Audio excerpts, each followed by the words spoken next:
Thanks for watching our internet broadcast of Nightline. I'm Cynthia McFadden.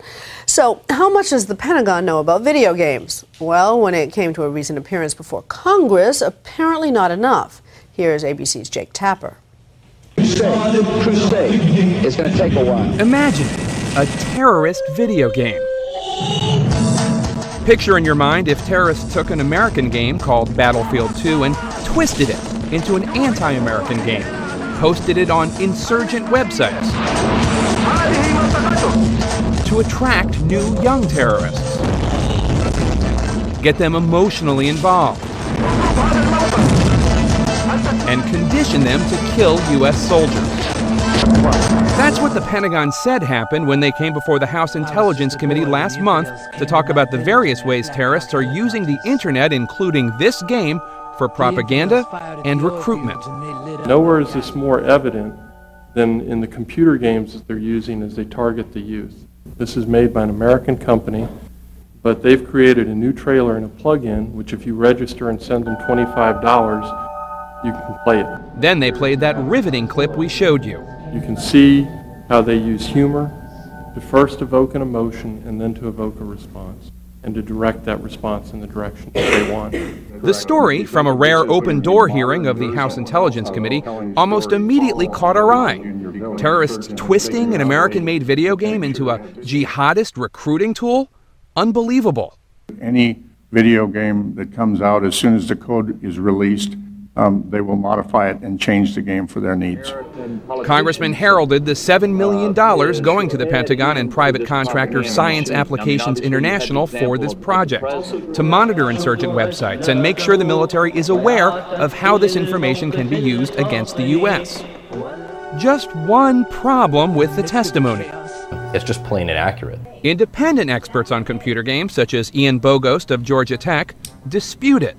The testimony provided seemed to claim that a video game was created by a terrorist or a terrorist group or with terrorist interests, when in fact it was actually a commercial game, sold by a commercial American company that a particular player had just kind of made a fan film about and distributed online.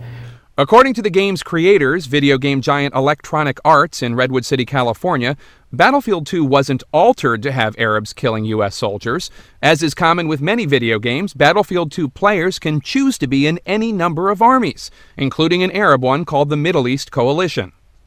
You can choose between each army. You can choose a Chinese army, the Middle East Coalition, or the U.S. soldier. This is Samir, a huge fan of video games who lives in Europe. Samir says he made the short film the Pentagon officials called an advertisement for this notion of a terrorist game that doesn't seem to actually exist. Samir would only talk to us if we concealed his identity. He says the short film he posted on the internet was not an advertisement for anything. The game has an in-game recorder, so it pushes you to make your own movies.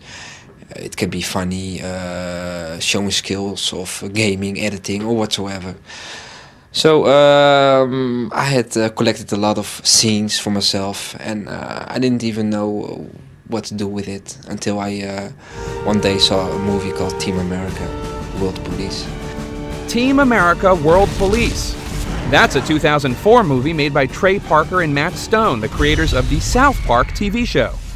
And the audio from this scene from Team America, World Police... I was just a boy when the infidels came to my village in their Black Hawk helicopters. ...was taken for Samir's little film. Burning oil rained down from the sky and cooked everything it touched. I could only hide myself and cry as my goats were consumed by fiery black liquid death. And somehow ended up being shown by the Pentagon to the House Intelligence Committee. Pentagon official Dan Devlin says the important thing is that the film was found on insurgent websites. However it was intended, it is being used against the U.S., he says. They're on hostile websites. That's where we found them. And that's all the research team is looking for this material that we would consider to be hostile to the United States or to coalition forces.